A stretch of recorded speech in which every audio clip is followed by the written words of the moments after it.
निखिल लगातार हमारे साथ जुड़े हुए हैं। निखिल, जिस तरीके से joint CP LO Bablu Kumar उन्होंने सारी जानकारी दी है, उस ट्रिगर पॉइंट को भी समझना चाहते हैं कि किस वजह से इस वारदात को अंजाम दिया और खुदकुशी भी इस शख्स ने की है। ये समझने की कोशिश में अब पुलिस की टीम है और 3 हथियार बरामद हुए। बड़ी बात यह है कि 3 हथियार बरामद हुए। एक जानकारी ये भी निकलकर सामने आई कि वो 2 हथियार कैरी किए हुए था। अब पुलिस सब कुछ एकदम साफ और क्लियर बता पाएगी। वेपन्स, बिल्कुल, देखिए वेपन्स को लेकर बड़ा आश्चर्यजनक बात कर रही है पुलिस की। 3 वेपन्स उसके पास मिले हैं, 2 उसके पास मौजूद थे फिलहाल। लेकिन अभी हम तस्वीरें आपको दिखा रहे हैं बैंक की, जिस बैंक में दिव्या काम करती थी। यहाँ पर पुलिस अफसर पहुँच गए हैं और वो जो है यहाँ पर इन्वेस्टिगेशन करने के लिए दोबारा पहुँचे हैं। क्या कुछ वो कह रहे हैं ये भी समझने की कोशिश करेंगे।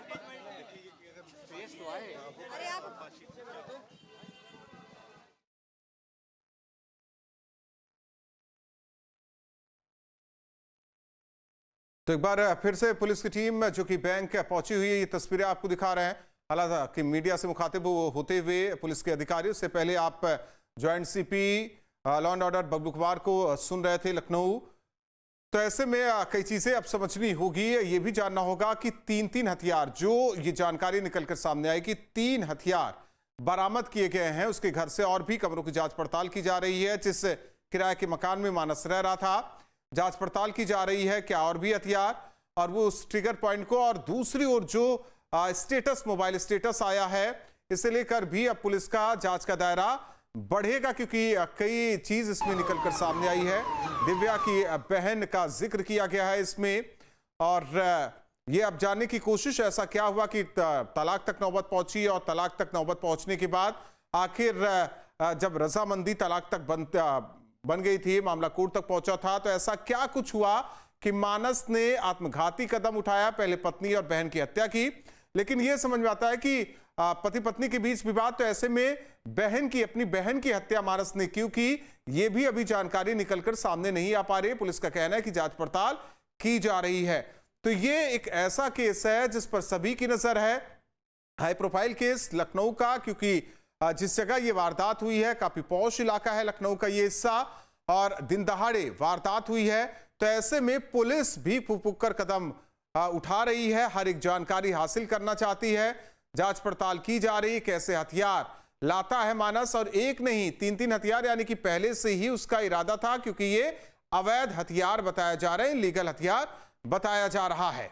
और हत्या करने के बाद वो अपनी बहन को भी नहीं बख्शता, उसे भी गोली मारता है, खुदकुशी कर लेता है, और इसकी जानकारी बाकायदा स्टेटस पर देता है, मोबाइल स्टेटस पर।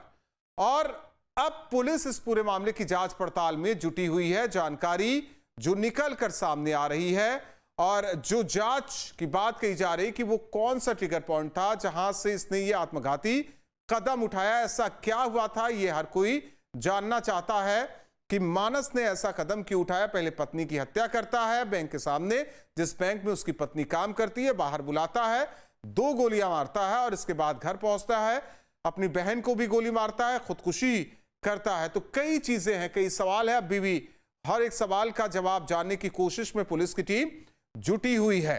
वो मोबाइल स्टेटस भी आपको दिखा रहे हैं, और इसके अलावा मौकाए जो वारदात है, ये कह सकते हैं घर का हिस्सा बताया लग रहा है, क्योंकि इससे पहले आपको वो तस्वीर हमने दिखाई जहां उसने अपनी पत्नी की हत्या की, और फिर घर का वो हिस्सा आपको दिखा रहे हैं जहां वो अपनी बहन की हत्या करता है, खुदकुशी करता है।